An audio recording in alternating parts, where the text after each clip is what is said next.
J'aimerais que vous puissiez prendre des notes aujourd'hui sur vos cahiers. Le thème d'aujourd'hui donc va être la responsabilité de la liberté. Je vais donc m'adresser sur le sujet très important, la responsabilité de la liberté, qu'il est temps d'être responsable de sa liberté. Le temps de la responsabilité de la liberté. Il est temps. Il est temps d'être responsable de sa liberté. J'incube ce message depuis que j'ai reçu l'invitation par rapport à cette conférence. Il y a à peu près 4 semaines, j'ai demandé à Dieu d'avoir le courage parce que je vais aujourd'hui adresser des choses très importantes, des paroles vraiment importantes qui vont sûrement affecter la destinée et la vie des personnes qui écoutent ce message aujourd'hui. Je sais très bien que vous avez eu des messages très importants, mais on va traiter avec un pivot ce soir. Vous savez, un pivot, c'est quand vous changez de direction. Vous changez de direction pour avancer ou pour reculer, aller de l'avant ou pour rentrer en arrière. Donc, ce message est en pivot. Et le thème de cette conférence est comprendre les temps et les saisons. Et cela pour pouvoir connaître ce que vous devez faire. Et cela est en référence avec les fils d'Issachar, comme on le lit généralement dans le livre d'un chronique. Et on a sûrement déjà entendu parler des fils d'Issachar qui comprenaient les temps et les saisons. Mais il est dit que ces personnes, ces enfants, ce clan d'Israël avaient donc une capacité et une position unique en ce qu'ils étaient capables de comprendre et lire et percevoir les temps et les saisons. Ils pouvaient savoir dans quelle saison, dans quel temps ils vivaient. Ils étaient capables, sur la base de cette connaissance, ils étaient capables de dire à toute la nation qu'est-ce qu'il faut faire. Et donc, l'implication, c'est que si vous ne connaissez pas quel temps il fait, vous ne savez sûrement pas quoi faire. C'est ça, l'implication quand vous ignorez dans quel temps et dans quelle saison vous vivez. Cela implique également que si vous ne connaissez pas dans quel temps vous êtes sûrement en train de faire ce qui n'est pas bon pour ce temps-là. Et sûrement vous êtes accompagné par la mauvaise personne. Quand vous savez la saison dans laquelle vous vous trouvez et le temps dans lequel vous vous trouvez, et donc vous savez ce qu'il y a lieu de faire. Et je voudrais commencer avec certaines déclarations. Il est important de noter cela. Bien, si la vie est mesurée en fonction du temps, cela veut dire que le temps qui est gaspillé, c'est la vie qui est abusée. Si vous gaspillez votre temps, vous abusez de votre vie. Le temps qui est perdu et qui est gaspillé, c'est une vie qui est gaspillée. Et donc, le temps qui n'a donc pas de but, c'est une vie qui n'a pas de sens.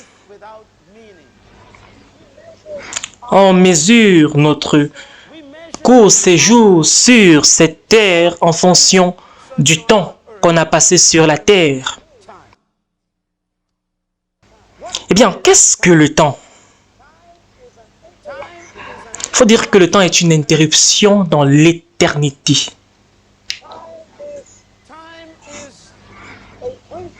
Le temps, c'est un bref moment dans l'éternité. Et cela, ça a une mesure, ça a un début. Et le temps également a une fin. Et pourquoi? Pourquoi est-ce que Dieu a créé le temps? Quelle était sa motivation? Quel était le but de la création du temps? Dieu a créé le temps. Il a mis les hommes dans le temps, mais lui-même ne vit pas dans le temps. Et donc, tu dois faire très attention quand tu traites avec Dieu parce que Dieu t'a créé quelque chose dans lequel lui-même ne vit pas. Il nous a mis dans le temps pour vivre dans le temps. Et donc, quand Dieu traite avec nous, il est capable de voir la fin à partir du commencement. Et donc, quand il s'adresse à toi, il parle de ton avenir.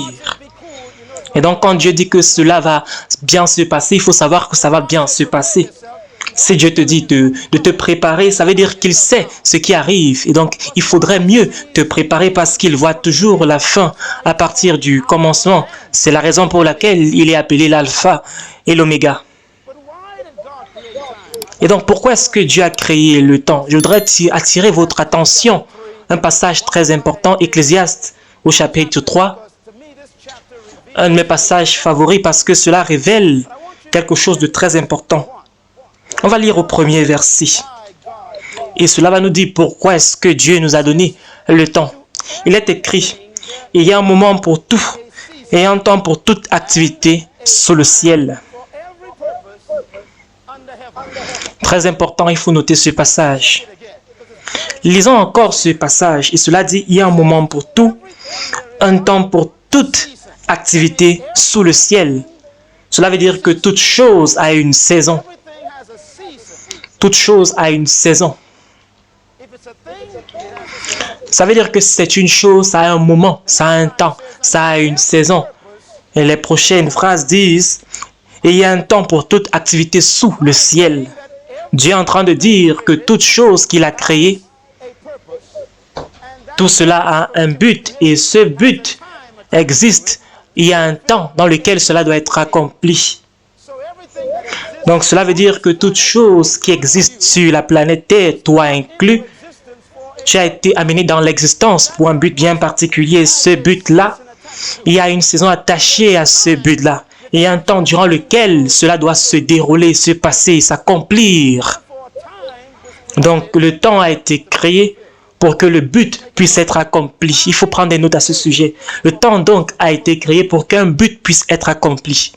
Dieu a créé le temps pour qu'il y ait des activités qui se déroulent durant ce temps. Cela implique également que quand il y a quelque chose que Dieu a créé sur la planète, il y a également un temps attaché à cette chose que Dieu a créée. Et j'aime la façon dont cela est décrit dans ce verset.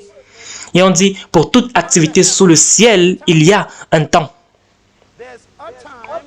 Il y a un temps pour toute activité sous le ciel. Il y a un temps. Cela veut dire qu'il y a un temps bien précis. Il y a une période bien donnée. Ça veut dire que tu es né pour faire quelque chose et tu n'as pas l'éternité pour faire cette chose-là. Tu as simplement une saison. Quand Dieu t'a sorti de l'éternité, il t'a mis dans le temps. Il t'a mis dans une saison bien particulière. Ça veut dire que tu n'as pas le temps de perdre le temps parce que le temps ne va pas t'attendre. Le temps ne va pas attendre que tu puisses découvrir ton but. Si tu ne sais pas pourquoi tu es ici, le temps continue de passer. Et si tu découvres ton but quand tu as 90 ans, le temps est déjà passé. C'est trop tard. C'est la raison pour laquelle la Bible nous dit dans le même livre, Dieu dit, il faut te souvenir de ton Créateur quand tu es jeune. Pourquoi? Tu dois découvrir Dieu quand tu es Dieu pour que tu puisses découvrir le but de ta vie quand tu es jeune pour pouvoir bien utiliser le temps que tu as sur terre. Le temps a été donné pour pouvoir accomplir un but bien précis. Le temps a été manifesté pour pouvoir opérer en saison, très important. Le temps a été donné pour être manifesté en saison. Est-ce qu'on peut noter cela? Le temps est une période complète, une durée bien précise dans laquelle Dieu nous a mis. Et cela se manifeste en saison. Par exemple, notre année a plusieurs saisons. Donc on a l'hiver, on a le printemps, on a l'été, on a l'automne. Et tout cela, c'est une année. Donc l'année, c'est le temps, mais la manifestation du temps, c'est en saison. Et quand les saisons changent au cours du temps, toi également, tu vas changer au cours de cette saison-là.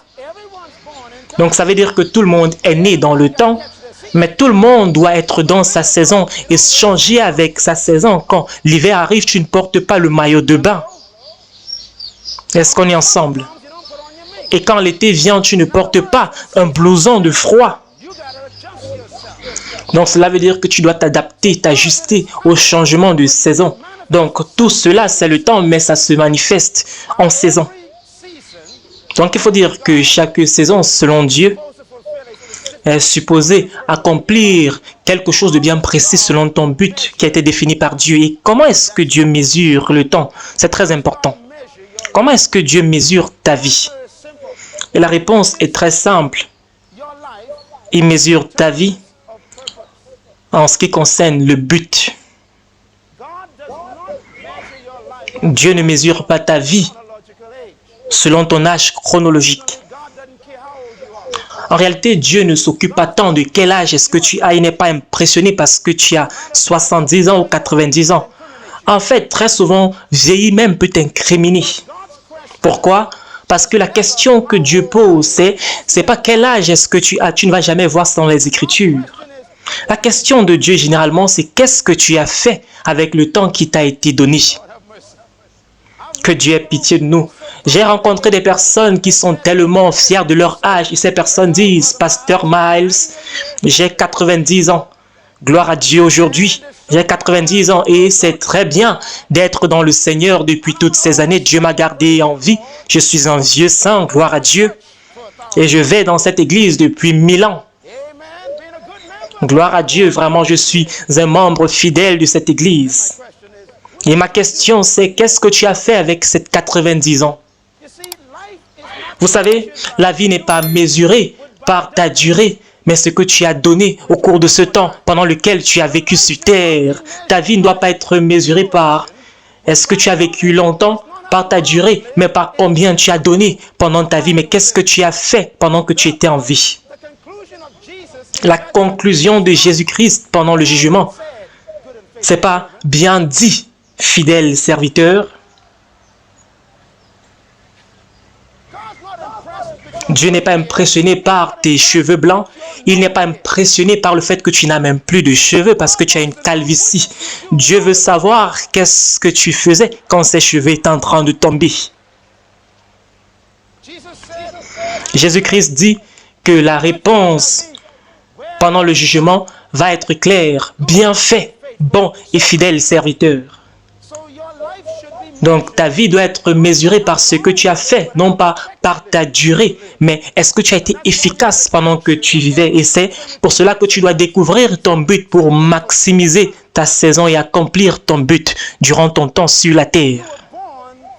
Tu es donc né pour un but et cela te rend responsable de ta vie. Vivre de façon efficace, tu dois répondre à 5 questions. Je vais vous donner ces questions. Tu ne vas jamais réussir à moins que tu ne répondes à cette question. Eh bien, je suis parvenu à conclure que très peu de personnes sur la planète Terre ont répondu à ces 5 questions. Ces 5 questions, je partage ceci partout où je vais parce que je suis très sûr que ces questions contrôlent l'expérience humaine. Et la première question, c'est « Qui suis-je » Tout le monde doit répondre à cette question « Qui suis-je » La deuxième question, c'est d'où est-ce que je viens. Tu dois savoir quelle est ta source, tu dois connaître ton héritage et je ne parle pas de ton ethnicité. Troisième question, tu dois connaître, c'est pourquoi est-ce que je suis sur terre. Est-ce qu'on peut le dire ensemble? Pourquoi est-ce que je suis ici sur terre? C'est une question qui parle de ton but sur la terre. La quatrième question que tout le monde doit répondre, c'est qu'est-ce que je suis capable de faire? Qu'est-ce que je peux faire? Tu es en obligation de répondre à cette question. Si tu ne réponds pas à cette question, les gens vont dicter ce que tu peux faire et ce que tu ne peux pas faire. Tu dois toi-même définir qu'est-ce que je peux faire. Et la cinquième question qu'on doit répondre, c'est où est-ce que je vais? Tout le monde doit savoir sa destination, doit connaître ta destination. Tu dois connaître où tu vas quand tu te lèves le matin. Tu ne dois pas connaître ta vie juste sur terre, mais où est-ce que tu vas aller après cela? La première question, c'est une question d'identité. Qui suis-je? La deuxième question, d'où est-ce que je viens? Cela parle de ton héritage. Tu dois connaître quel est ton héritage.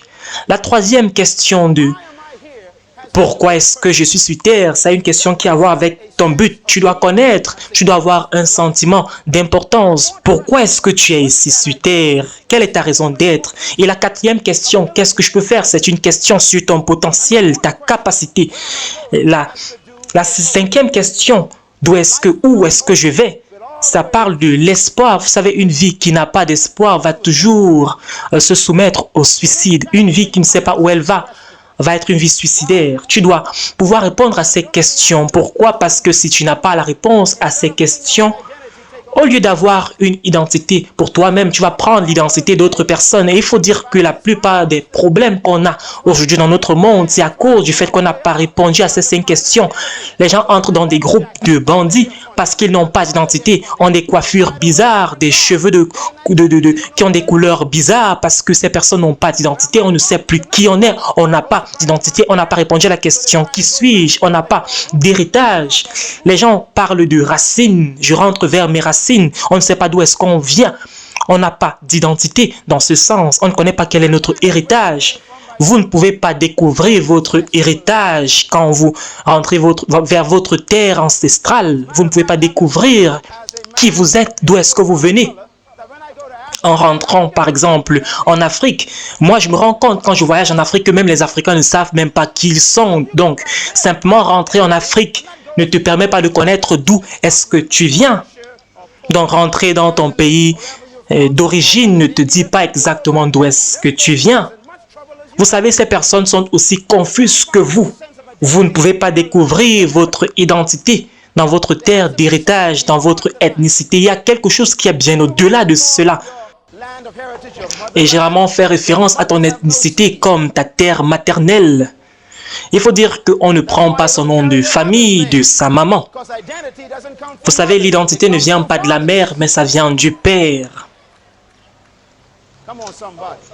C'est très important. Est-ce qu'on peut écrire le mot père sur papier? Parce que je vais vous montrer.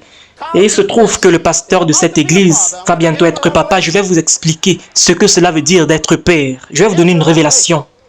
Voici donc la révélation.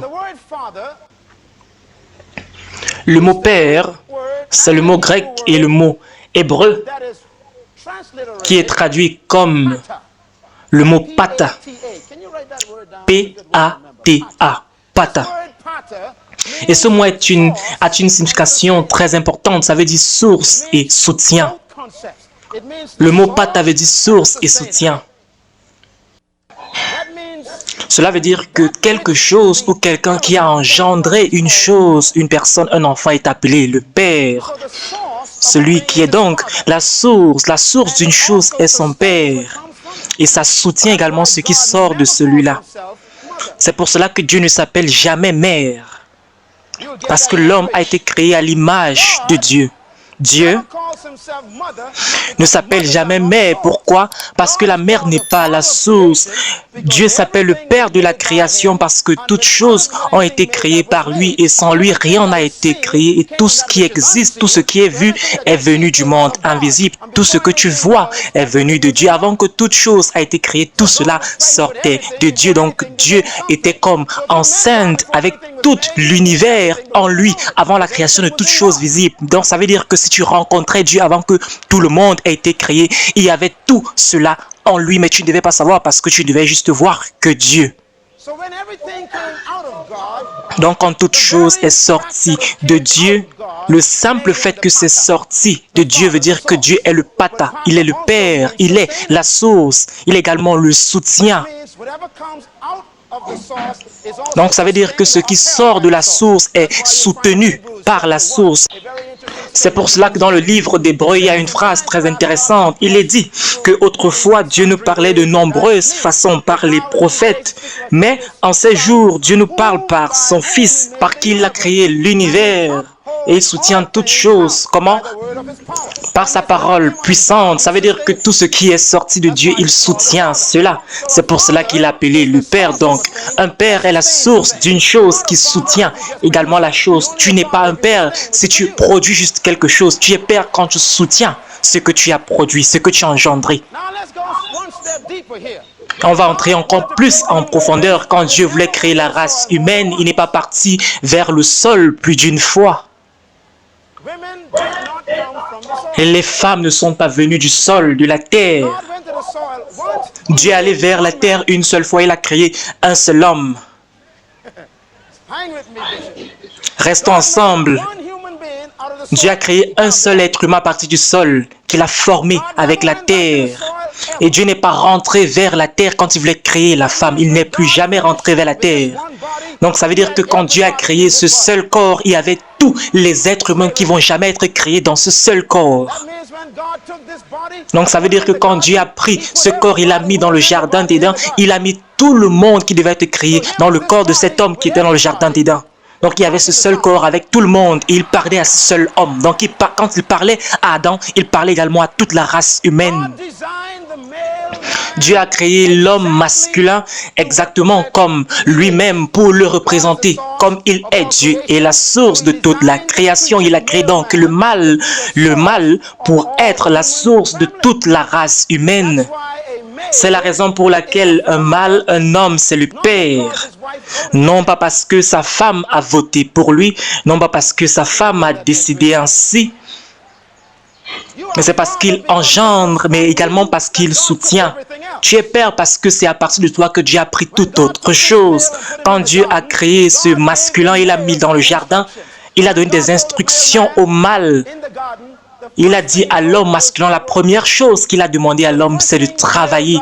Donc la première chose dont un homme a besoin, c'est le travail, pas une femme.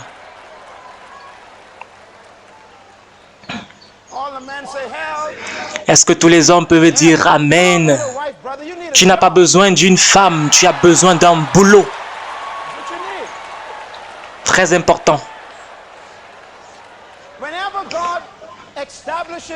Quand Dieu établit quelque chose dans la création, également il établit ses priorités.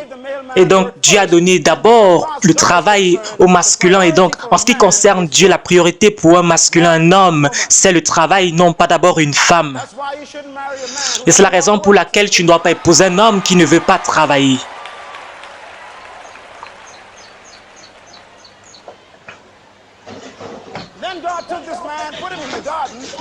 Et on a mis cet homme maintenant dans le jardin. Et ensuite, il a dit que je voudrais que tu puisses travailler, que tu cultives le jardin, que tu puisses le protéger. Travaille, cultive et protège. Est-ce qu'on peut le dire ensemble? Travaille, cultive et protège. Ce sont les trois instructions que l'homme masculin doit faire. Il doit travailler, il doit cultiver ce qui est en sa responsabilité. Il doit également protéger cette chose-là. Et après cela, Dieu lui a donné ses instructions. Après ses instructions, il lui a donné sa parole. Il y a un arbre au milieu du jardin. Ne touche pas cet arbre. Donc, l'homme a reçu également la parole. Il n'y avait pas encore de femme. Il est le travailleur, le cultivateur, le protecteur et c'est aussi le prédicateur, le pasteur de la famille. Après que l'homme ait reçu sa tâche de Dieu, et ensuite il a demandé à l'homme d'activer son cerveau et de commencer à donner les noms aux animaux du jardin. Et c'est ainsi qu'il a commencé à travailler, il était en train d'être responsable. Et je pense à ce moment que Dieu l'a dit, je crois que tu es prêt de prendre des responsabilités. Dieu l'a dit, il n'est pas bon que l'homme soit seul. Il a donc endormi l'homme. Maintenant Dieu avait deux mâles. Il avait maintenant un mâle et un autre mâle qui était femelle. Il faut dire que la femelle, c'est le mâle qui peut porter le fœtus. Donc, si tu ne sais pas, tu ne peux pas porter un fœtus, tu es un homme. Message à tous les hommes qui veulent devenir des femmes. Si vous n'avez pas la capacité de porter le fœtus, vous êtes toujours un homme. Peu importe combien vous faites des manières et prétendez que vous êtes une femme et vous mettez des boucles d'oreilles, vous mettez du maquillage, vous êtes toujours un homme. Donc, ne venez pas me parler d'hormones et tout cela. Vous êtes toujours un homme. Quand Adam a vu cette créature magnifique, formidable que Dieu avait sorti de lui, il faut dire que Dieu avait sorti la femme de l'homme. Il est devenu la source de la femme. Et donc, du coup, il est également le père de la femme. Et ce qui sort de toi doit être soutenu par toi.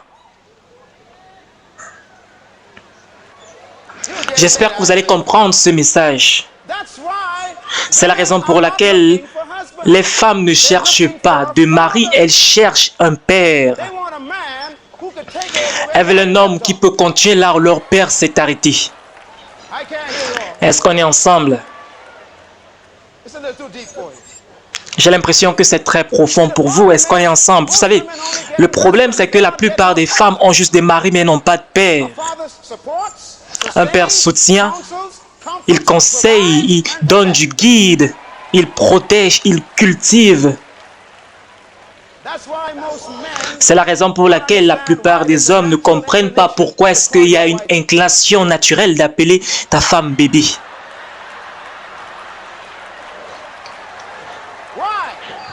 Pourquoi? Parce qu'en réalité, elle est ton bébé. Est-ce qu'on est ensemble? Est-ce que tu peux dire à ta femme, bébé, elle est sortie de toi, elle est ta responsabilité. Ta responsabilité à pouvoir soutenir, tu dois pouvoir prendre soin d'elle comme ton bébé.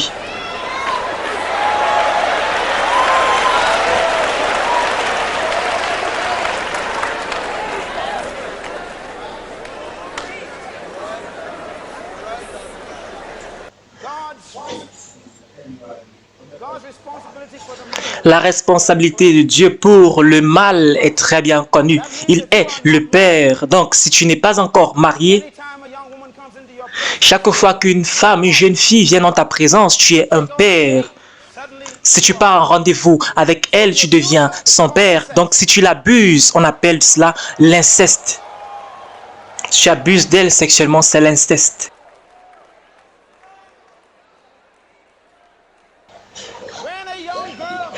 Quand une jeune fille sort avec un jeune homme en rendez-vous, elle doit être en sécurité. Elle doit se sentir en sécurité.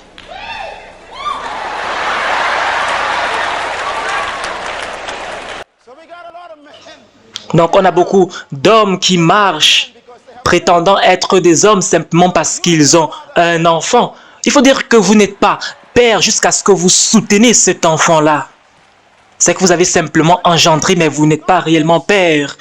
Et il faut dire que le bébé n'est pas juste le produit de votre union avec votre femme. Le bébé, c'est également la femme. Donc, en réalité, vous avez le bébé qui vient de naître. Vous avez également votre femme qui est également votre bébé. Donc, vous avez deux bébés en réalité parce que la femme vient de vous. Également, vous avez engendré cet enfant. Donc, on a des hommes qui sont assez étranges dans le monde. Et ils sont très contents quand ils ont un enfant. Mais quand ils se rendent compte qu'ils doivent acheter maintenant du lait, acheter maintenant des couches pour l'enfant, acheter des crèmes et tellement de jouets et beaucoup de chaussures, des habits et tout cela, et la nourriture, il devient maintenant inquiet à cause de toutes ces responsabilités. Il commence à se plaindre, il commence à dire à la femme que c'est tellement de pression pour moi.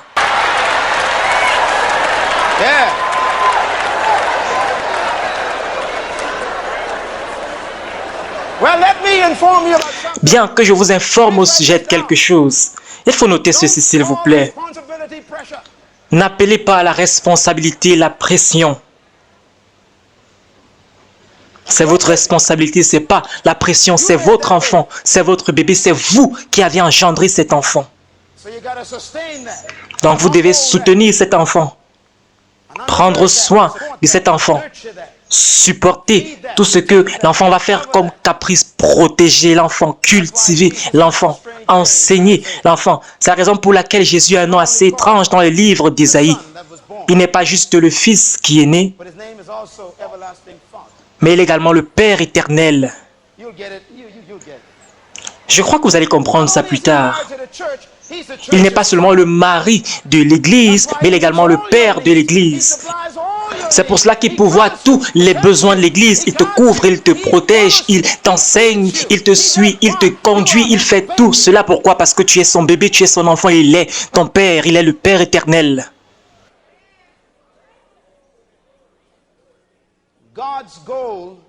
Le but donc de Dieu pendant cette saison, c'est la maturité. Dieu est en train de nous préparer à être matures. Et en fait, il demande aujourd'hui cela. L'Église, durant les 50-60 dernières années, eh bien, j'ai eu une opportunité. J'ai un peu fait une revue de l'Église durant ces dernières années. On était un groupe de personnes excitées sans profondeur. On a beaucoup d'anciens, mais on n'a pas de caractère. On a beaucoup de dons, mais on n'a pas de standard. On a la puissance sans les principes. On brille, mais on n'a pas la foi. On peut imprimer de grandes affiches, mais on ne peut pas inviter la présence de Dieu pour venir à nos réunions. On a des églises qui sont devenues des experts en organisation de réunions. Mais il faut dire que dans ces réunions, Dieu n'y est même pas. Et ce que Dieu demande dans cette saison, c'est pour qu'on puisse retirer maintenant les couches et qu'on puisse devenir mature. Il voudrait qu'on puisse se débarrasser de tout le lait de l'enfantillage. Il demande maintenant qu'on puisse manger la nourriture solide et qu'on se comporte selon notre âge. Eh bien, il faut dire que l'Église a déjà plus de 2000 ans. Et jusqu'à aujourd'hui, on continue à commérer, à être en compétition, la jalousie, la rivalité. 2000 ans. Et on continue à se détester les uns les autres, on se compare les uns les autres. Et en fait, il faut même dire que on est toujours en train de juger les gens. On a toujours de la jalousie à cause de tous ces comportements, le commérage.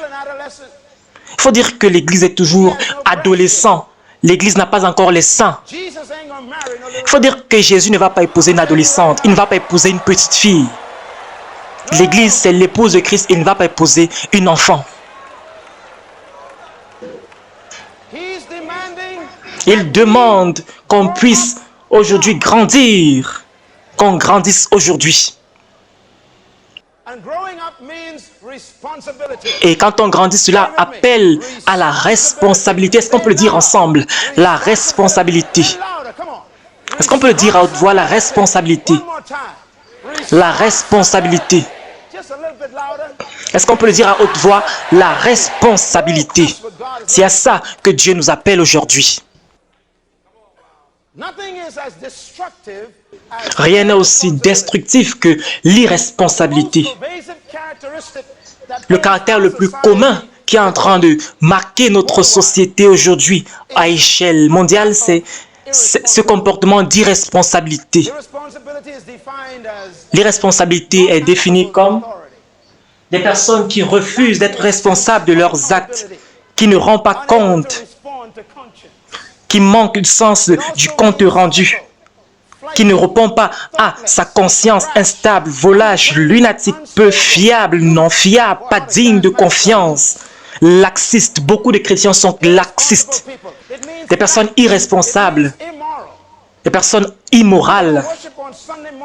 On adore le dimanche et on part coucher avec les gens les autres jours de la semaine. Ça, c'est être léger. Des personnes irresponsables. On a des personnes dans l'église qui sont en train de pécher dans la chorale et qui prient même en langue. On vit dans le péché, mais on prie également en langue. Ça, c'est l'irresponsabilité. Eh bien, je dois être honnête avec vous.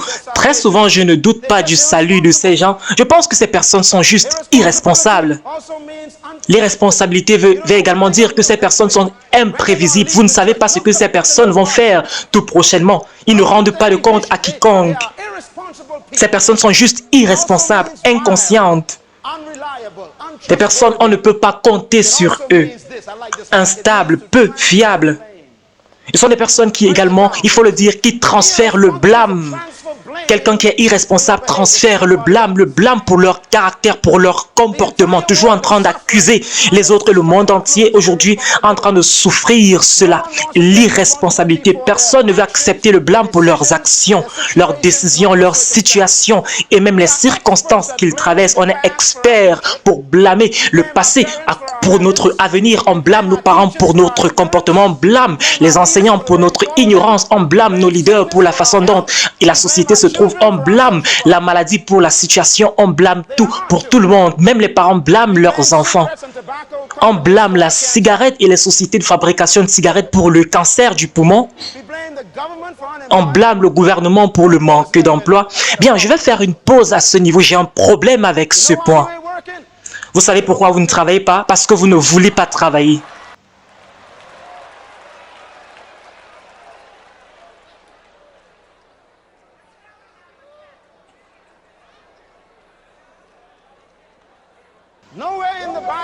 Il n'est écrit nulle part dans les Écritures que le gouvernement doit pourvoir l'emploi pour les citoyens. C'est la raison pour laquelle les nations sont dans des problèmes, parce que le gouvernement très souvent est responsable de cela. Les gens considèrent que c'est la responsabilité du gouvernement alors que ce n'est pas le cas. Il faut le dire que la richesse d'une nation est mesurée par 3 lettres, le PIB. Les économistes savent de quoi je parle. La production nationale brute. Non, généralement, c'est le PNB, la production nationale brute. C'est ça qui définit la richesse d'une nation. Donc, on parle de la productivité nationale à l'état brut. Donc, la richesse d'une nation est déterminée par combien de choses est-ce que cette nation a été productive au cours de l'année dernière. Donc, ça veut dire que si toi, tu ne travailles pas, si tu ne produis rien, si tu n'es pas ingénieux, si tu n'es pas productif, cela veut dire que toute la nation est en train de souffrir de pauvreté. Donc, tu ne peux pas blâmer le gouvernement pour le fait que tu manques l'emploi. Tu as un cerveau avec des milliards de cellules et tu n'utilises pas cela. Il y a quelque chose que tu es capable de faire avec tes mains et tu n'as pas besoin du gouvernement pour te dire de faire cela. Certaines personnes peuvent même faire des gâteaux et vous continuez à acheter des gâteaux.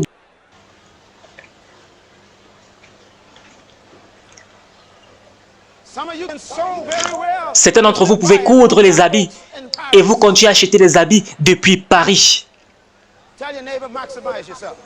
Dis à ton voisin, il faut maximiser ton potentiel. Dis à ton voisin, il faut te déployer. Vous savez, si vous ne vous déployez pas, des personnes vont vous employer.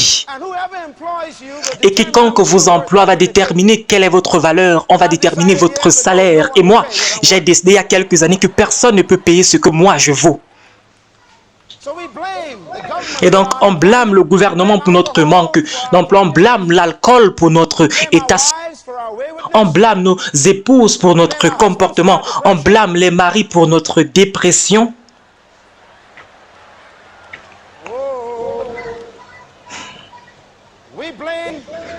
On blâme tout et tout le monde. L'homme noir blâme l'homme blanc et l'homme blanc blâme l'homme noir. Le pauvre blâme le riche pour sa pauvreté. Et on vit maintenant dans une génération irresponsable. On vit dans une génération qui croit que la vie leur doit quelque chose. Une génération qui refuse de prendre une responsabilité personnelle pour leurs propres décisions et comportements. L'irresponsabilité, il faut dire que c'est vraiment l'abandon de la conscience et l'ignorance du fait qu'on doit rendre des comptes. Violer le fait qu'on doit être intendant des biens. Donc le criminel blâme la société. J'ai même suivi tout récemment un procès. Un homme a tué un autre homme et il est venu maintenant au tribunal. Il faut dire que l'homme qui a tué est en train de prétendre que son comportement c'est à cause de la société dans laquelle il a grandi. Et c'est ça son plaidoyer. Et c'est ça qu'il est en train de prétendre comme la raison pour laquelle il a tué quelqu'un. Vous savez, quand on a décidé de transférer le blâme, notre comportement, que c'est à cause de la société, on devient maintenant une société à problème. On est dans une société où tout le monde blâme tout. Le pécheur est en train de blâmer le prédicateur pour son comportement, pour le fait qu'il est perdu. Donc, quand quelqu'un va dire que je ne pars pas dans une église parce que le prédicateur se comporte de telle ou de telle façon, ne t'occupe pas du prédicateur. Va dans une église ou change d'église, mais arrête de transférer ton blâme, ton comportement irresponsable sur le prédicateur. Ne transfère pas ton comportement sur le prédicateur. Dieu dit qu'il faut travailler à ton propre salut. Si le prédicateur veut mal se comporter, c'est son problème et toi, vis de façon juste. Bien, la question que je vais poser, c'est d'où est-ce que cet esprit d'irresponsabilité vient? Quand est-ce que cet esprit est venu dans notre vécu en tant qu'être humain? Vous pouvez lire cela dans le livre de Genèse au chapitre 1. Cet esprit a été relâché dans le jardin d'Éden quand Adam, lui qui portait toute la race humaine, a violé son intendance. On lui avait donné la responsabilité de toute la terre. Il était supposé maintenir le standard juste de son créateur Dieu sur la terre. Et Dieu a dit, Genèse 1, 26, faisons l'homme à notre image, à notre ressemblance et qu'il domine sur la terre. Donc, l'homme a été créé pour dominer sur la terre. Le mot dominer veut dire qu'il faut gérer, il faut diriger, il faut avoir l'intendance. Il était responsable de la qualité de la vie sur la terre. Et donc, par conséquent, Il était manager sur la propriété de Dieu. Et je veux simplement te dire que Dieu n'a pas dit que la terre appartient à l'homme. Il a simplement donné l'intendance de la terre à l'homme. C'est toujours, la terre appartient toujours à l'Éternel. Dieu est toujours le propriétaire de cette planète. Mais il a donné le contrat de gestion à l'homme. Et dans Genèse 2:15, il a dit à l'homme qu'est-ce qu'il doit faire. Il doit travailler, il doit cultiver, il doit assujettir la terre, il doit dominer sur la terre. Et maintenant dans Genèse 3, il faut dire qu'il y a eu un acte irresponsable dans Genèse 3. Il a pris cela, il l'a remis. Il a remis l'intendance, la responsabilité de la terre. Il a donné cela au diable, à Satan.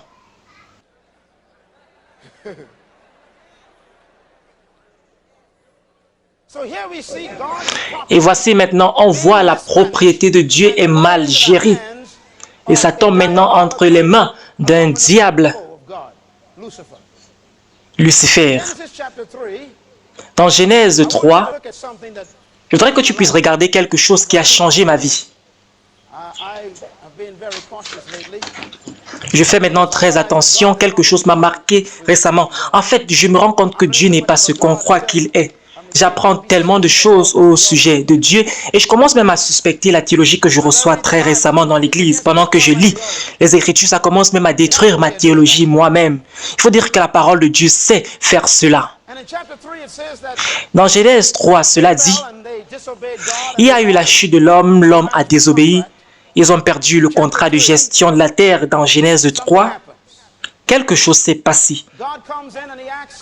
Dieu vient et il demande à l'homme, où es-tu?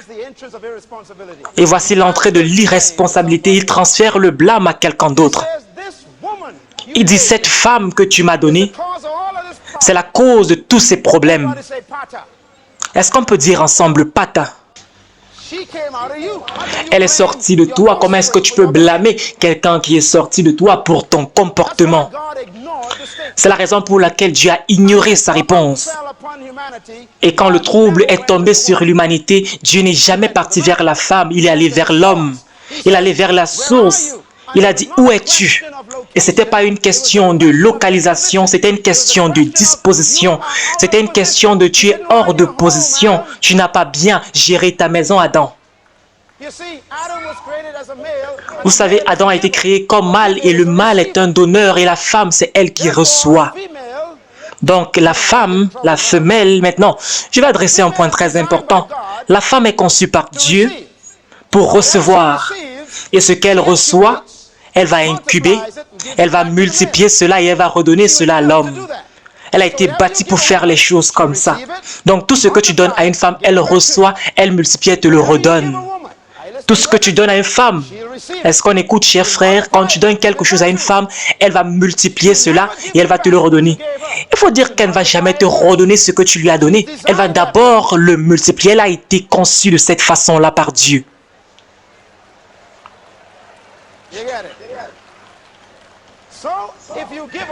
Donc, par exemple, si tu donnes un sperme à une femme, elle ne va pas te redonner un sperme, elle va multiplier et te donner un bébé.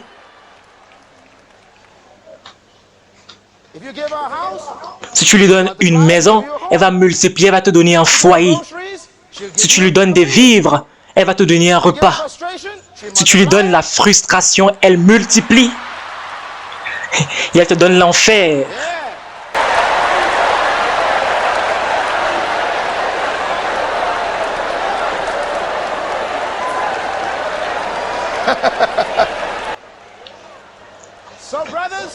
Donc, chers frères, si vous n'aimez pas ce que vous recevez de votre femme, il faut changer ce que vous donnez.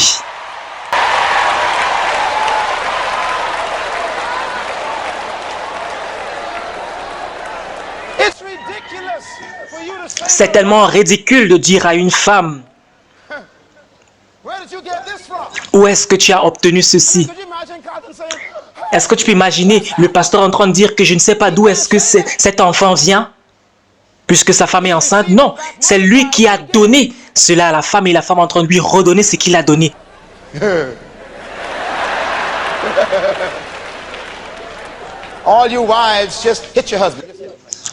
Toutes les femmes, est-ce que vous pouvez juste donner un petit coup à votre mari?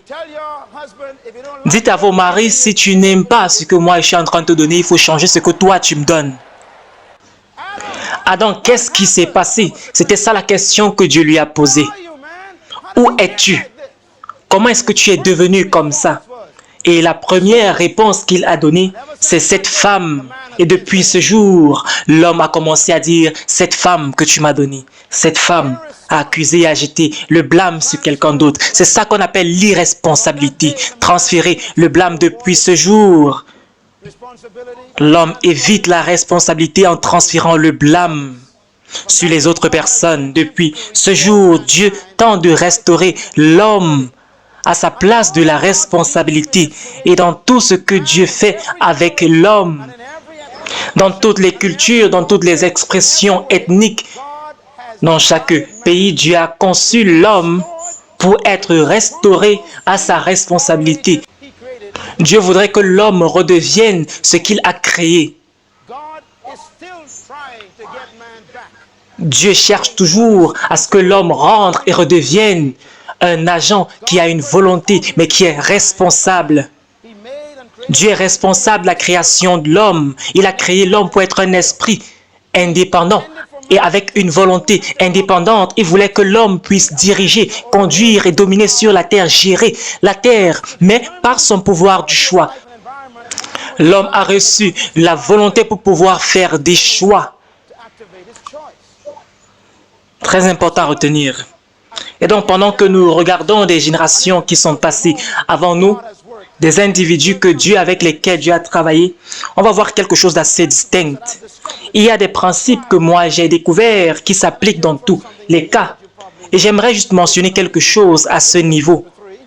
Si vous regardez attentivement le chapitre 3 de Genèse, cela dit, le Seigneur a banni l'homme, verset 23. Ainsi l'Éternel Dieu chassa du jardin d'Éden Adam. Et après cela, il posta à l'est du jardin d'Éden les chérubins qui agitent une épée flamboyante. Il faudrait que je puisse mentionner quelque chose que peut-être vous n'allez pas accepter facilement à cause de votre théologie. Si vous gérez mal quelque chose, Dieu va vous chasser de cela. C'est aussi simple que cela. Adam a mal géré le jardin et Dieu l'a chassé du jardin. Beaucoup de choses qu'on a perdues, ce n'est pas le diable qui a fait qu'on puisse perdre cela, c'est Dieu qui t'a chassé de cela. Certaines personnes ont perdu leur maison et on vient maintenant pour demander à ce que le pasteur puisse prier pour nous. Et peut-être c'est parce que vous n'avez pas payé votre loyer. Pourquoi? Parce que vous étiez en train d'acheter des vêtements qui étaient au-dessus de votre budget. On appelle ça la mauvaise gestion de l'argent et maintenant on vous a chassé de votre maison. On a repossédé votre voiture. Et vous dites maintenant que le diable puisse enlever sa main de votre voiture. Et le problème c'est que vous n'avez pas payé à temps pour votre voiture. Come on, friends. Si vous gérez mal quelque chose, Dieu va vous chasser de cela. Te voici qui mange des fast-food, qui mange mal. Tu manges tellement de repas qui ne sont pas bons pour ta santé pendant 10 ans, qui sont pleins de graisse. Et maintenant, tes artères sont pleines de graisse. Et maintenant, tu as des problèmes d'hypertension et tu commences à prier et tu commences à chasser le diable. Ce n'est pas le diable, c'est toi-même. Tu perds ta santé parce que tu as mal géré ton corps. On appelle ça manger irresponsablement.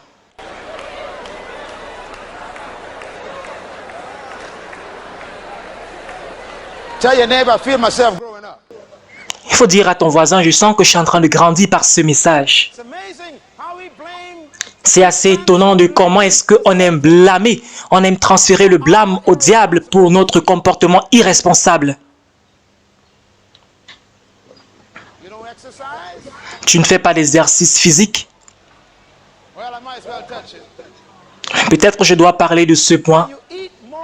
Tu manges tellement de graisse, mais tu ne brûles pas cette graisse. With it. Et donc la graisse reste dans ton corps. Et tu deviens maintenant obèse. Et le médecin te dit que tu dois perdre du poids parce que à cause de cela, cela te cause des problèmes de cœur. C'est pas la faute du diable. Caroline, we say, pray for me. Et maintenant tu pars pour qu'on puisse prier pour toi. Et le prédicateur dit, Satan, sors d'elle. God, heal this woman. Seigneur, guéris cette femme. I cry and say, they always Et le diable dit, mais pourquoi est-ce qu'on est toujours en train de me blâmer à cause de leurs problèmes de maladie?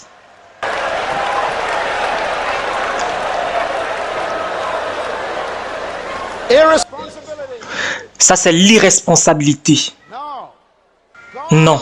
Took Adam and put him Dieu a chassé Adam d'un endroit où il l'avait mis. Let me say it again. Que je le dise encore. Adam out of what he put him. Dieu a chassé Adam d'un endroit où il l'avait mis. Pourquoi? Parce qu'il a mal géré. You mismanage a ministry, God will put you up. Tu gères mal le ministère, Dieu va te chasser de ce ministère. Si tu gères mal ta maison, Dieu va te sortir de là. Tu vas perdre cela, tu vas perdre ta voiture si tu gères mal cela. And not only will he put you out, he'll put Il ne va pas seulement te chasser, il va mettre un chérubin pour que tu ne puisses pas rentrer dans cela. there are some things God has Et il y a certaines choses que Dieu protège de toi aujourd'hui. responsible enough yet. Pourquoi? Parce que tu n'es pas encore responsable pour gérer ces choses-là. Est-ce qu'on est ensemble ce soir? Praying for things you can't manage. Certains d'entre vous priez pour des choses que vous n'êtes pas capable de gérer. C'est pas comme si Dieu ne vous écoute pas, c'est parce que vous n'êtes pas encore qualifié pour gérer ces choses. Certains d'entre vous priez pour $1 million, vous ne pouvez même pas encore gérer $1000 de salaire. According to Jesus, Selon Jésus, si tu es fidèle sur peu de choses, maintenant Dieu va te confier de plus grandes. C'est comme ça que ça marche. write this down. Est-ce qu'on peut noter ce point, s'il nous plaît? Organize for what you're praying for. Organise ce pourquoi tu pries. Organize for what you're praying for. Prépare-toi pour ce pourquoi tu pries. No, you can manage. Prie seulement pour les choses que tu sais que tu peux gérer. Some folks praying for a spouse. Certaines personnes prient pour un conjoint et ne peuvent même pas gérer leur propre corps. Why you want to take on another body when you're Pourquoi est-ce que vous voulez prendre une autre personne pour vivre avec vous alors que vous n'êtes pas encore discipliné avec votre seul corps? not blessing you with a spouse? God's protecting them. Vous pensez que Dieu ne vous bénit pas avec un conjoint? Dieu protège cette personne de vous. Come on, somebody.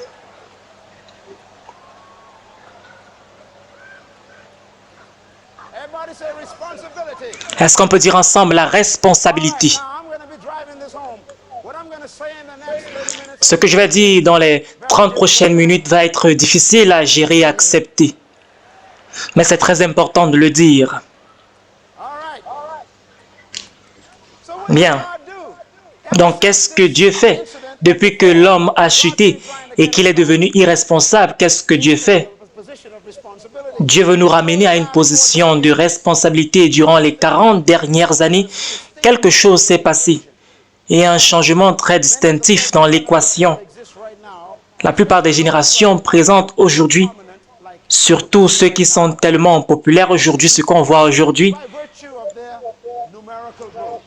mais parce que beaucoup de personnes ont grandi en nombre à cause de la transition sociale et de leur progrès intellectuel. Beaucoup de ces enfants, il faut dire que ce sont des produits de l'oppression. Many of those who are now being Il faut dire que beaucoup de personnes qui sont suscitées par Dieu responsibility for the pour prendre la responsabilité pour la génération dans laquelle ils vivent étaient nés dans le désert.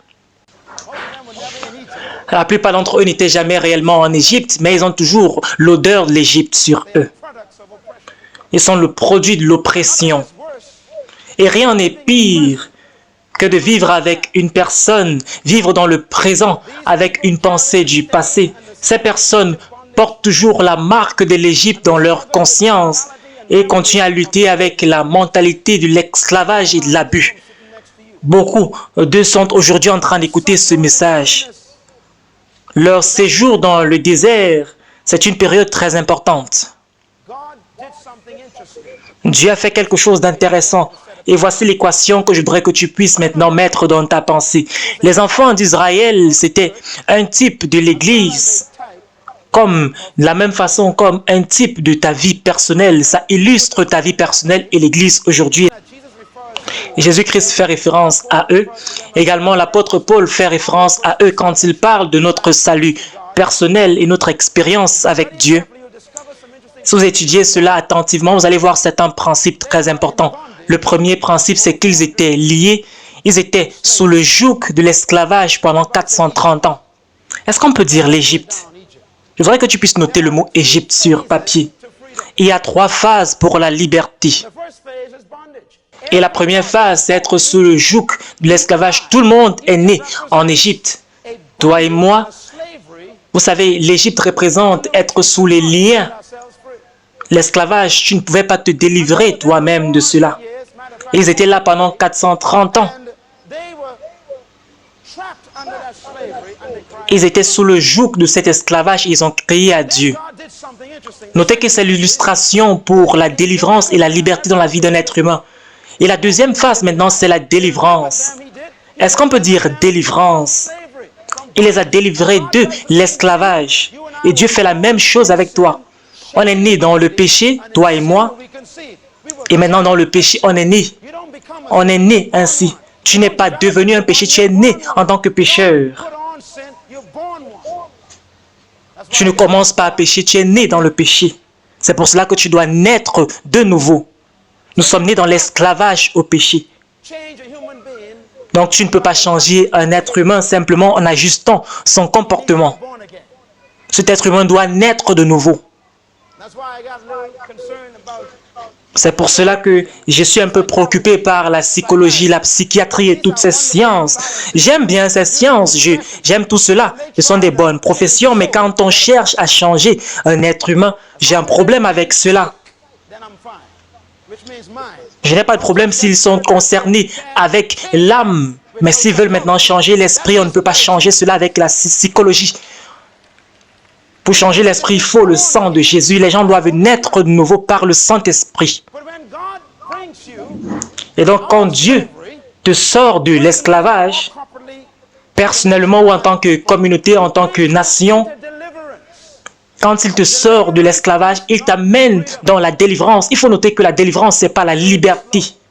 Parce qu'il te sort de l'esclavage de l'Égypte pour t'amener dans le désert. Tu n'es pas encore libre. La délivrance, ce n'est pas la liberté.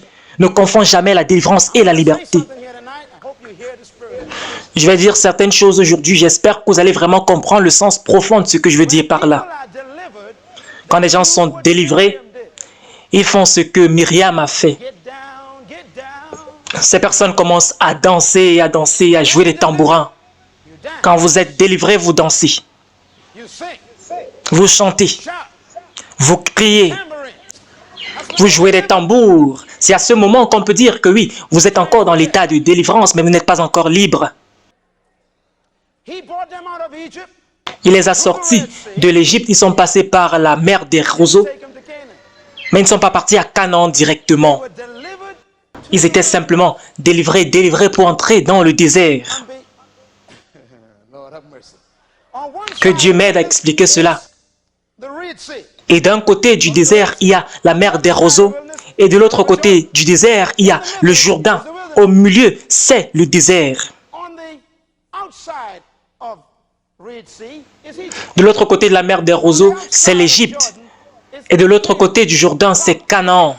La promesse, la liberté. Et au milieu, on a le désert.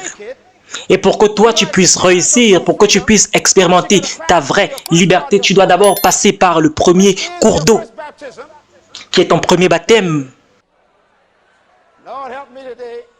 J'espère que Dieu m'aide à expliquer ceci. Et ce premier baptême, Dieu le fait même sans ton assistance. Est-ce que vous avez remarqué que la première étendue d'eau, c'était facile pour le peuple d'Israël? Dieu a ouvert la mer et ils ont marché sur un sol sec. La Bible dit qu'ils n'ont pas été touchés par l'eau. C'était une terre sèche sur laquelle ils ont marché. C'était un miracle. Ils ont traversé. Et quand Dieu te sauve, il te délivre. C'est lui qui accomplit toutes choses. C'est Dieu qui fait cela à 100%. Il te délivre même sans ton aide. Il t'amène dans la délivrance. Si tu étais un alcoolique, tu étais peut-être accro aux drogues. Si tu étais immoral, Dieu te sauve et c'est lui qui est responsable. Mais il ne faut jamais confondre la délivrance et la liberté. Les personnes délivrées sont dangereuses parce qu'elles ne sont pas libres.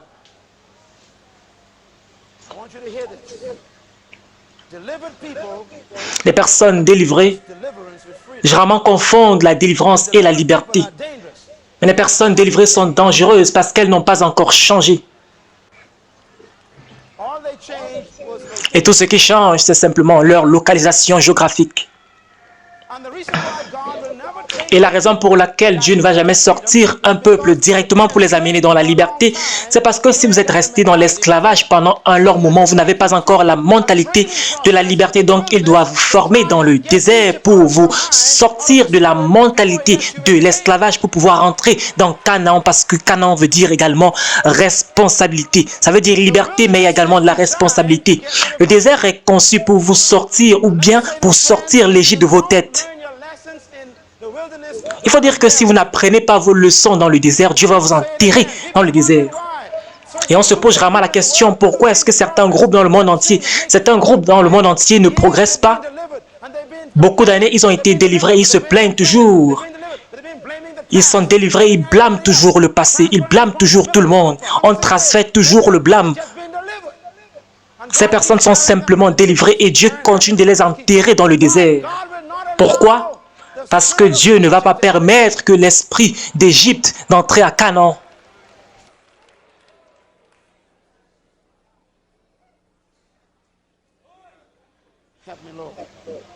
Que Dieu m'aide à expliquer ceci. Et la même chose te concerne et concerne Jésus-Christ. Quand Jésus est venu, la Bible dit qu'il est né d'une femme née sous la loi. C'était le cas pour Jésus. Il est né sous la malédiction pour libérer ceux qui étaient sous la malédiction. Donc Dieu est né avec les mêmes limitations comme nous, êtres humains. Il est né dans une oppression physique puisque les Juifs étaient sous l'oppression des Romains. Donc Jésus-Christ était donc esclave. Il était sous l'oppression d'un régime qui a commencé à dominer sur leur peuple.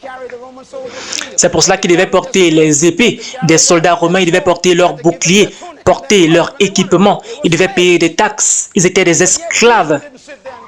Mais Jésus n'est pas resté là-bas à se plaindre. Regardez ce que Jésus-Christ a fait. Il a grandi, il a appris ses leçons, il était soumis à ses autorités, à ses parents. Il est devenu un homme. Et à 30 ans, il est parti à Jean parce qu'il voulait commencer le ministère. Il est parti à Jean, il a dit, je dois maintenant passer par mon premier cours d'eau parce que je dois sortir de cette oppression. Et Jean a dit, attends, il faudrait que tu puisses me baptiser. Il a dit que non, c'est nécessaire. Tout le monde doit passer par la première étendue d'eau. Donc on l'a baptisé et quand il est sorti de là, l'Esprit de Dieu est descendu sur lui comme une colombe. Quand tu passes par la première étendue d'eau, le Saint-Esprit descend sur toi. Est-ce qu'on peut dire ensemble, sauvé? Tu es simplement délivré et tu es délivré avec le Saint-Esprit. Et la Bible dit que quand il est sorti de l'eau, le Saint-Esprit est descendu sur lui. Et qu'est-ce que l'Esprit a fait? L'Esprit ne l'a pas d'abord conduit dans le ministère.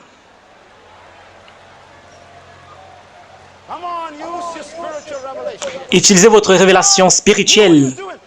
Dieu savait ce qu'il faisait. Il a dit que tu n'es pas encore prêt pour le ministère parce que tu es né à Palestine. Tu as grandi là-bas. Tu as encore la pensée sous l'oppression. Il a conduit Jésus-Christ au désert. La Bible dit qu'il était conduit par l'Esprit dans le désert. Conduit par qui? Par l'Esprit. Donc vous voulez dire que l'Esprit de Dieu va vous conduire dans des déserts, dans des problèmes? Lisons la Bible et oublions notre théologie. Dieu ne peut pas vous faire confiance à moins qu'il ne puisse vous éprouver. Parce que Dieu ne fait pas confiance à ta pensée.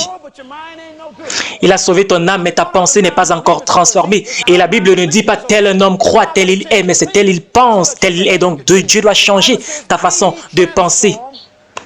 La Bible dit qu'il faut être transformé par le renouvellement de votre intelligence, de votre pensée. Quand on parle d'être transformé, on parle de changer. Donc si ta pensée n'est pas changée, ça veut dire que toi, tu n'as pas encore changé. Donc peu importe combien tu danses, tu cries, si ta pensée n'est pas encore changée, ça veut dire que tu n'es pas encore transformé. Et Dieu va te conduire dans le désert. Et tout le monde ici doit traverser le désert. Écoutez-moi, tout le monde doit traverser le désert, peu importe qui tu es. Dieu va t'amener dans le désert. Pourquoi? Parce qu'il ne peut pas te faire confiance à moins que tu ne puisses réussir dans le désert. Peu importe combien tu as une grande vision, peu importe combien ton but est exceptionnel, peu importe combien tu veux faire des grandes choses, tu ne vas même pas commencer à moins que tu ne passes par le désert. Et qu'est-ce qu'il y a dans le désert? Il y a 3 épreuves par lesquelles tu dois traverser avant que Dieu ne puisse te faire confiance avec la liberté. Premièrement, Dieu va éprouver ton appétit. C'est le premier test. Tu dois passer ce test-là. Dieu va voir si tu maîtrises tes appétits. Tous tes appétits. Ton appétit sexuel. Il y a certaines personnes qui veulent prêcher avec leur bouche, mais qui ne peuvent pas garder leurs pantalons sur leur corps.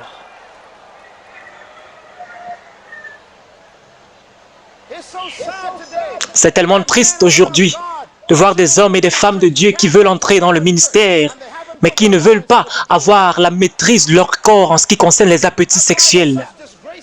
C'est la raison pour laquelle il y a tellement de honte dans l'Église. On a des têtes qui sont ouins, mais des reins qui ne sont pas ouins. Les gens ne maîtrisent pas leur appétit sexuel. On doit être changé à ce niveau. Nos pensées doivent changer à ce niveau.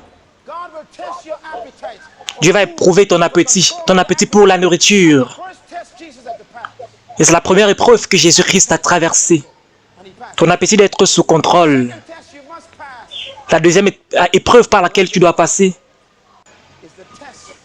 c'est ton désir pour le pouvoir.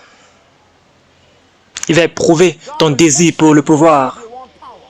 Dieu va t'éprouver pour voir si tu veux le pouvoir, si tu cours après le pouvoir, si tu veux contrôler les choses. Beaucoup de personnes sont dans le ministère pour la mauvaise raison. Certaines personnes veulent porter la Bible du pasteur pour la mauvaise raison. Eh bien, je le sais, je sais que ces personnes sont là. Vous avez des personnes qui sont prêtes à faire tout, juste pour avoir un petit poste de responsabilité. Dieu va éprouver cela. Quand tu ne veux pas la position, Dieu va te donner la position pour juste t'éprouver à ce niveau. Où tu es, travaille dur, fais ton mieux. Ne cherche pas la promotion va venir du Seigneur. Le diable a dit à Jésus, viens sur cette montagne et saute. Et tu vas devenir populaire, célèbre. Est-ce que tu cherches la popularité? C'est que tu n'as pas le bon esprit, la bonne attitude. Certaines personnes veulent juste avoir une percée pour avoir du pouvoir. On a des personnes talentueuses à l'église qui peuvent chanter ou jouer d'un instrument, jouer au piano, jouer au saxophone. Il y a quelqu'un qui vient et qui dit, je suis capable de t'élever par ta capacité de chanter, je peux te rendre populaire. Et tu dis, oui, j'ai envie d'être populaire. C'est ça, mon opportunité d'être grand. Et c'est juste que quand tu vas chanter, tu ne vas pas appeler le nom de Jésus-Christ. Et c'est ça, ton épreuve. Est-ce que tu vas céder à cela parce que tu veux avoir le pouvoir? Est-ce que c'est parce que tu veux? L'argent va payer pour tout. Mais juste que tu ne dois pas prononcer le nom de Jésus. C'est ça, ta percée. On va te promouvoir dans le monde séculier. On va te mettre à la télévision. Mais juste que tu ne dois pas parler de Jésus. Et on te dit, c'est le temps pour ta percée. On a de l'autre côté. On a des hommes de Dieu, des femmes de Dieu qui viennent vers un jeune et on lui propose de venir prendre le département des jeunes simplement parce qu'il prêche bien. Et vous n'êtes même pas sûr qu'il est sauvé. Vous aimez juste la façon dont cette personne prêche. Tout le monde peut avoir un don, mais n'a pas le caractère pour suivre avec ce don. On a des hommes, des femmes dans le ministère qui sont tombés dans le ministère, entrés dans le ministère, appelés par des ministres de Dieu, non pas par Dieu lui-même. Ceci doit s'arrêter maintenant. Rien dans le monde n'est pire que d'avoir une croissance artificielle. La croissance artificielle. On met maintenant des hormones dans des poulets pour avoir la croissance artificielle. Et qu'est-ce qui va suivre après? C'est le cancer qui va suivre après. Quand on a la croissance artificielle, cela crée des problèmes et on a des chrétiens qui grandissent de cette façon. Certaines personnes ne sortent de nulle part, n'ont pas une opportunité d'être éprouvées, n'ont pas traversé une tribulation et soudainement, on leur met devant un public pour pouvoir prêcher la parole de Dieu. Ils n'ont pas le caractère pour suivre. Vous devez d'abord gérer votre maison, être pasteur de vos enfants, être pasteur de votre épouse, être pasteur de votre quartier, avant d'essayer d'être pasteur d'une église. Il y a des personnes dans le ministère qui doivent sortir du ministère aujourd'hui et aller recommencer et avoir quelqu'un qui va être leur père spirituel avant qu'il ne puisse être le père spirituel d'autres personnes. Dieu va éprouver votre capacité, votre désir d'aimer le pouvoir. Et le troisième test, Dieu va vous éprouver. Le troisième test, ça va être C'est l'épreuve de l'orgueil. C'est quelque chose de très subtil. Si je te prosterne devant moi, je vais te donner toute la gloire et toute la splendeur et toute l'autorité et tout ce que tu vois. Je vais te donner tout ce que tu vois si tu m'adores. Tu vas avoir l'orgueil de la vie et tu vas être quelqu'un dans cette vie. Tu vas être important. Quelle tentation! Et c'est dans l'église aujourd'hui. Que Dieu nous pardonne. Mais Dieu va te faire passer par le désert avant que tu ne puisses entrer dans la liberté. Est-ce que je peux suggérer que quand tu passes par le test du désert, il va te faire passer maintenant par le Jourdain. Et selon notre texte, Dieu ne les a pas menés à Canaan parce que pendant 40 ans, Dieu a essayé de changer leurs pensées. Que je vous dise quelque chose, l'esclavage est dangereuse. L'oppression est quelque chose de terrible. Vous pouvez être opprimé pendant 40 ans. Être dans le désert, vous pensez toujours à l'oignon, au concombre que vous mangez en Égypte. Ces personnes étaient tellement étranges. Ils pleuraient pour avoir la liberté, avoir la délivrance. Mais quand c'est venu, ils ont commencé à se plaindre. Ils n'ont pas accepté de passer par le désert pour entrer à Canaan. Parce qu'ils ne comprenaient pas que la liberté et la responsabilité allaient de pair. Je vais le dire maintenant comme ça. Quand ils sont sortis de l'Égypte, ils sont entrés dans le désert et dans le désert, les miracles étaient gratuits. Ils avaient des vivres gratuits, la nourriture gratuite, des habits gratuits, des chaussures gratuites. Quand vous venez d'être délivré, tout est gratuit. Je vais vous dire quelque chose maintenant. Quand tout le monde est délivré, la vie est formidable et simple. Quand vous êtes sauvé et que vous êtes délivré du péché, vous priez même pour le savon et Dieu vous donne le savon. Quand vous croyez en quelque chose, Dieu vous donne cela. Vous voulez avoir de l'argent, Dieu vous donne cela par quelqu'un. Vous êtes juste béni. Dieu vous donne la manne, Dieu vous donne l'eau, de la roche. Dieu vous donne les chaussures qui ne se gâtent point. Mais à un certain moment, Dieu va dire que trop, c'est suffisant. Maintenant, on doit entrer, passer par le Jourdain et travailler pour avoir ce qu'on veut. Dieu va vous nourrir. Il va vous donner de l'eau. Il va le faire gratuitement, malgré votre mauvais comportement, quand vous êtes dans la délivrance, dans le désert. Dans le désert, Dieu va ignorer votre comportement. Il va détourner ses yeux de votre déception. Il va vous nourrir malgré le fait que vous êtes en train de ronchonner, même si vous murmurez, parce qu'il sait que vous avez toujours la pensée de l'Égypte. Mais ce qu'il fait dans le désert, c'est de transformer cette pensée. Mais il vient un temps où Dieu dit trop, c'est trop. Vous avez été dans le désert pendant longtemps. Et est-ce que vous savez, si vous n'avez pas la volonté de changer et traverser le Jourdain, Dieu va vous enterrer dans le désert. Je voudrais que vous puissiez tourner vers les Écritures, Josué au chapitre 5. Et moi, je pense que c'est à ce niveau que l'Église se trouve aujourd'hui. Et cela dit, à cette époque, l'Éternel dit à Josué, « Fais-toi des couteaux de pierre et circoncis une nouvelle fois les Israélites. » Et c'est ainsi que Josué a fabriqué des couteaux et a circoncis les Israélites. Et voici pourquoi il a fait cela. Pourquoi? Parce que ceux qui étaient sortis de l'Égypte, qui étaient en âge de combat, qui avaient l'âge militaire, sont morts dans le désert. Mais ceux qui sont nés dans le désert n'étaient pas encore circoncis. Le verset 6 dit ceci. En effet, les Israélites avaient marché 40 ans dans le désert jusqu'à ce que la destruction de toute la nation des hommes de guerre qui étaient sortis d'Égypte et qui n'avaient pas écouté l'Éternel. L'Éternel leur avait juré de ne pas faire voir, de leur donner le pays où coule le lait et le miel. Est-ce qu'on peut dire ensemble le lait et le miel? Dieu a suscité leurs fils à leur place. Ils étaient encore incirconcis. Ils n'avaient pas été circoncis sur le chemin. Et après que toute la nation a été circoncis, ils sont restés là pour être guéris.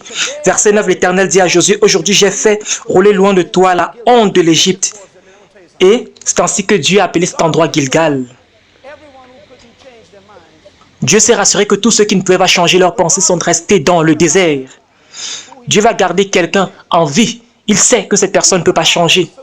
Il va leur garder en vie pour qu'ils puissent avoir ce qui est dans leur rang.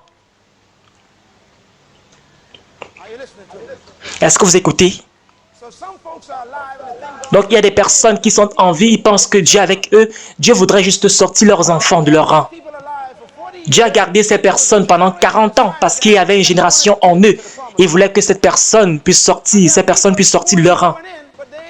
Il y a des personnes qui ne vont pas entrer et Dieu attend juste qu'ils puissent avoir leurs enfants. Et quand Dieu va voir tes enfants, il va t'enterrer dans le désert. Et certaines personnes, l'ancienne génération, ont des problèmes parce qu'ils ne veulent pas passer le bâton à la prochaine génération. Vous savez, il n'y a pas de problème de jouer sur le terrain, d'être un athlète, mais quand tu es en train de vieillir, il faut savoir que tu dois devenir un coach plutôt, non plus un joueur. Il n'y a rien de pire que d'avoir un coach qui veut toujours jouer absolument. Un vieux coach. Dieu a attendu à ce que les enfants puissent naître. Et à ce moment-là, il s'est rassuré que les vieux puissent être enterrés dans le désert. Deuxièmement, Dieu s'est rassuré ici que la circoncision ne se fasse pas dans le désert. Pourquoi? Parce qu'il ne voulait pas que les marques du désert puissent rester sur leur corps, dans la terre de la liberté. C'est très important. Il leur dit pourquoi au verset 9. Il dit, il a fait cela pour enlever la honte de l'Égypte. On appelle ça la honte. Dieu voudrait que tu oublies la honte, tu oublies ton esclavage. Il voudrait que tu oublies ton péché. Il voudrait enlever même les souvenirs de cela. La honte doit être enlevée. Certaines personnes sont délivrées et se sentent toujours comme des esclaves. Dieu doit circoncire ton cœur, circoncire ta pensée, changer ta façon de penser, te sortir de cette mentalité. On va lire un verset, je pense que c'est la clé. Il est dit ici, ils célébrèrent la Pâque le 14e jour du mois sur le soir dans les plaines de Jéricho. Ils mangèrent du blé du pays le lendemain de la Pâque, des pains sans levain et du grand rôti. Ils en mangèrent ce jour-là. La manne cessa le lendemain. Il est clair, la Bible dit que la manne cessa le lendemain, après avoir mangé les repas de Jéricho. Et je pense que c'est à cette époque qu'on se trouve maintenant.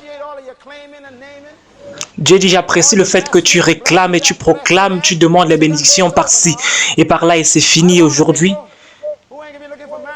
Je cherche un peuple qui ne va plus avoir à demander de la manne, mais qui va maintenant prendre ses responsabilités à main pour pouvoir gérer. Dieu arrête la manne quand tu grandis et tu viens mature, responsable. Il les rend maintenant responsables. Ils doivent maintenant pouvoir à leur propre nourriture, leurs propres habits. Leurs habits devaient s'user à Canaan. La manne s'est arrêtée à Canaan. L'eau ne sortait pas des roches à Canaan. Et quand ils sont arrêtés à Canaan, il faut dire qu'ils ont lutté, ils ont combattu, ils ont mené des guerres. Il faut dire que la liberté veut aussi dire lutter. Quand tu es libre, tu vas creuser tes propres puits. Tu vas planter ton propre maïs. Tu vas coudre tes propres habits. Tu vas développer tes propres stratégies. J'aime ce que Dieu a dit à Josué. Il a dit à Josué, il dit, je vais être avec vous. Je vais être avec toi, Josué, comme j'étais avec Moïse. Mais quand tu regardes attentivement comment est-ce que Dieu s'est comporté avec Moïse, il ne s'est pas réellement comporté de la même façon avec Josué. Et souvent, on croit que Dieu n'est pas avec nous parce qu'il ne se comporte pas de la même façon qu'il se comportait avec les aînés dans l'église. On doit parler de cela. Il y a des personnes qui disent que avant les choses se passaient comme ça et ça ne se passe plus comme ça. Dieu a changé avec nous. Dieu est tellement sage. Dieu s'est rassuré que Moïse n'est pas entré à Canaan. Parce qu'il savait que Josué devait être en charge. Et chers amis, j'ai demandé au Seigneur il y a quelques mois, qu'est-ce qui devait se passer si Moïse était entré dans la terre promise? Il devait avoir un problème. Parce que Moïse savait comment Dieu travaillait avec lui dans le désert. Mais avec Josué, Dieu n'a fait aucune chose de la même façon qu'il a fait avec Moïse. Même comme il était avec Josué. Josué a marché pour traverser le Jourdain. Il a mis les pieds dans l'eau. Pourtant, Moïse a marché sur une terre sèche après qu'il ait tendu son bâton.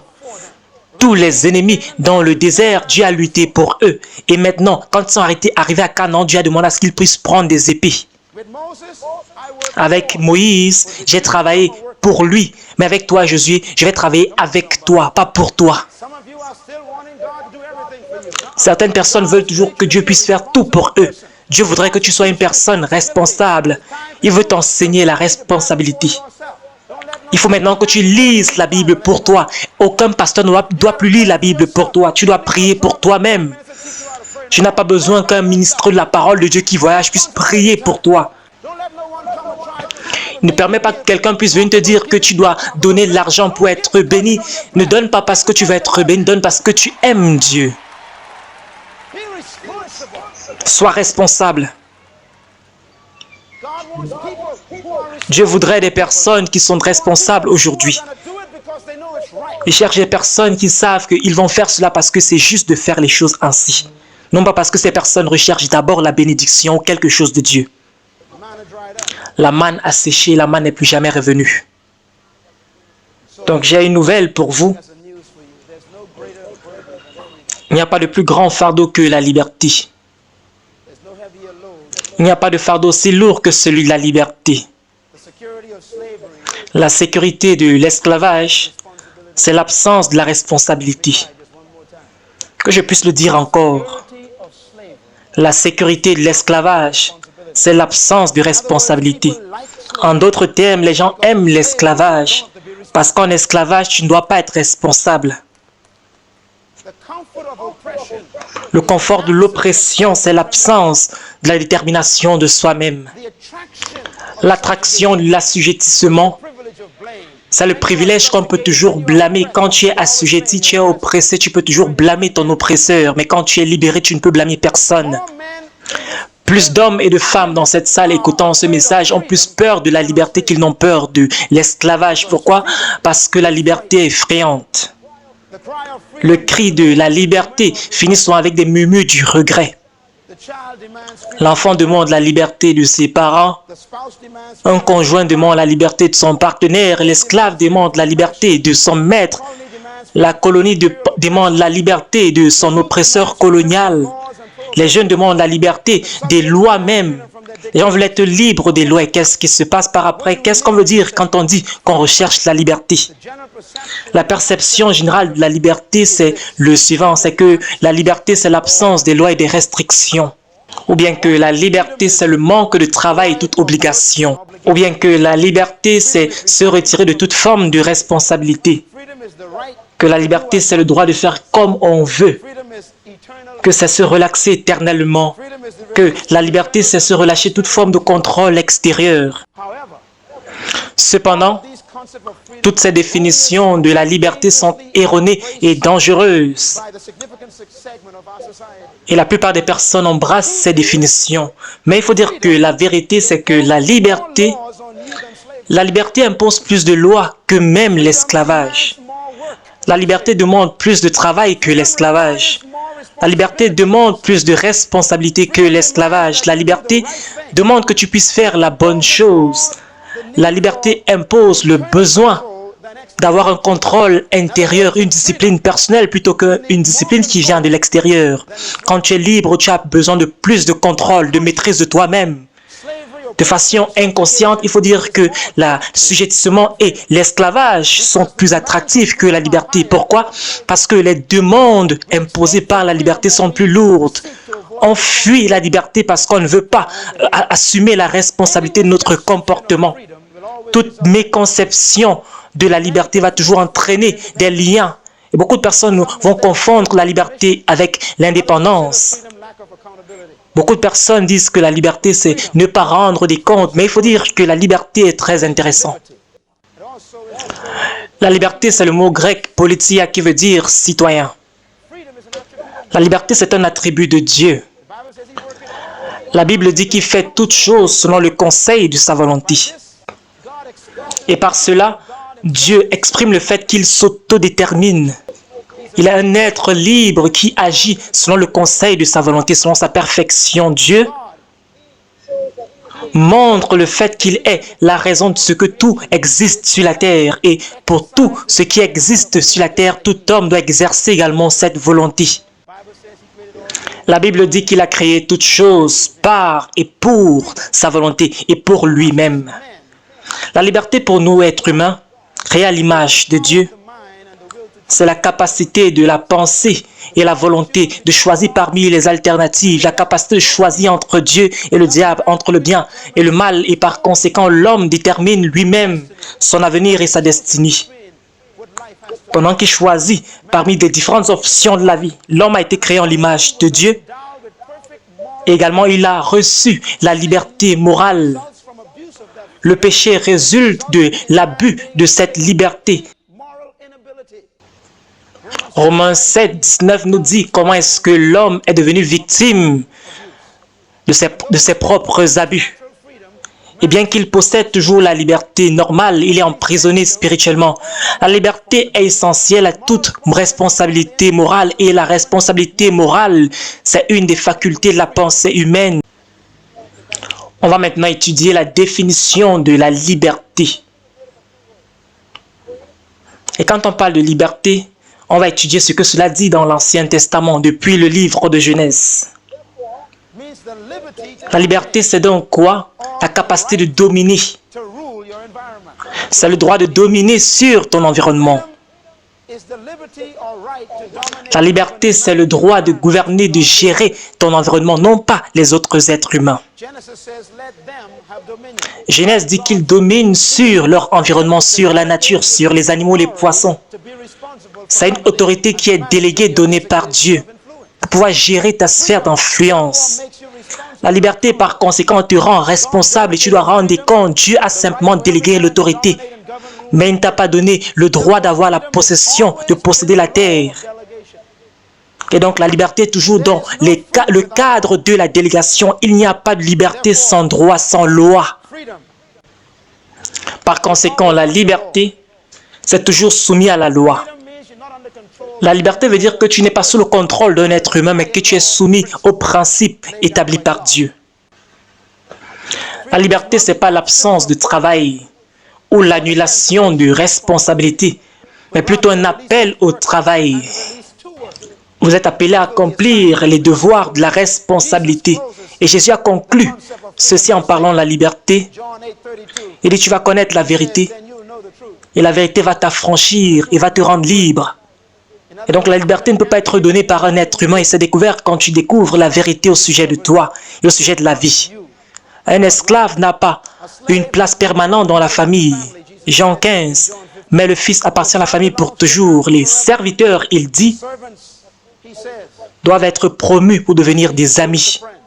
Dieu ne voudrait pas qu'on reste au niveau des serviteurs, toujours en train de supplier, en train de ramper, mais il voudrait qu'on puisse connaître sa volonté en tant que ses amis. Paul parle dans Galates 5 et il dit ceci, aussi longtemps que l'héritier est un enfant, il est traité comme un esclave. Mais quand il grandit, il devient maintenant héritier. Il peut maintenant hériter des biens. Comment est-ce qu'on peut continuer à être des esclaves dans le corps de Christ? L'irresponsabilité nous amène à l'esclavage. Proverbe 6:5 nous dit, il faut nous libérer comme une gazelle et nous réveiller de notre sommeil. Un peu de sommeil, un peu d'assoupissement, et la pauvreté va nous surprendre comme un bandit. La liberté demande la responsabilité, et la responsabilité est le résultat de la maturité, qui est la preuve qu'on a le caractère qui est produit par les épreuves de la vie. La désobéissance conduit au lien dans la vie, et l'obéissance conduit à la responsabilité. La liberté est très chère à avoir et le coût est très élevé. Un prix très élevé. La délivrance est instantanée, mais la liberté, c'est un processus. Quelqu'un doit être préparé à la liberté. Toute oppression produit l'esprit de l'irresponsabilité, l'esprit de paresse, la haine du travail, la peur, la distraction, le manque d'estime de soi-même, mauvaise conception de soi-même, la timidité. À chercher à avoir une gratification immédiate. C'est ça le problème de notre génération. Des personnes qui ont été oppressées pendant plusieurs années veulent la gratification instantanée. Ils n'ont pas de planification sur le long terme. Ils veulent l'argent maintenant. C'est un esprit d'esclavage qui est toujours sur eux. Ésaü était un homme qui était quelqu'un qui pensait comme un esclave. Il avait faim, il a vendu son droit de naissance juste pour avoir de la nourriture. Instantanément, il a oublié qu'il devait encore avoir faim. La délivrance pourrait ne pas conduire à la liberté, c'est ça, la tristesse de cette affaire. La délivrance, ce n'est pas la liberté. La délivrance est sortie de l'emprise de l'oppresseur, mais la liberté c'est sortie de l'emprise de l'oppression. Je vais encore le dire une fois, la délivrance est sortie de l'emprise de l'oppresseur, mais la liberté c'est sortie de l'emprise de l'oppression. Quand ça sort de votre tête, c'est à ce niveau qu'on appelle la liberté, non pas la délivrance, parce qu'on peut être délivré, mais on n'est pas libre, parce qu'on est toujours oppressé dans sa mentalité.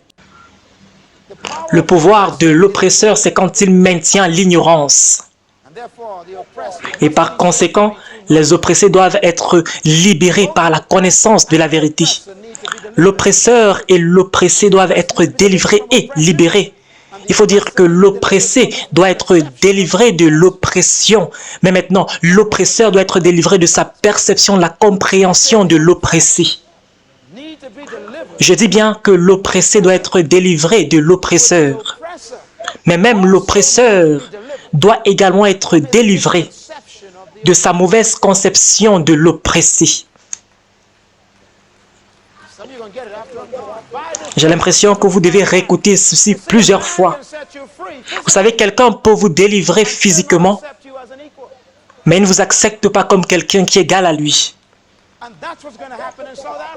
Et c'est ce qui va se passer dans certains pays en Afrique. C'est tellement difficile pour des peuples africains. Et beaucoup de personnes confondent la liberté et la délivrance. C'est ça le problème. Et croyez-moi, chers amis, quand vous êtes libre, vous n'avez pas besoin d'être accepté. Et par conséquent, les délivrés doivent être formés à la liberté.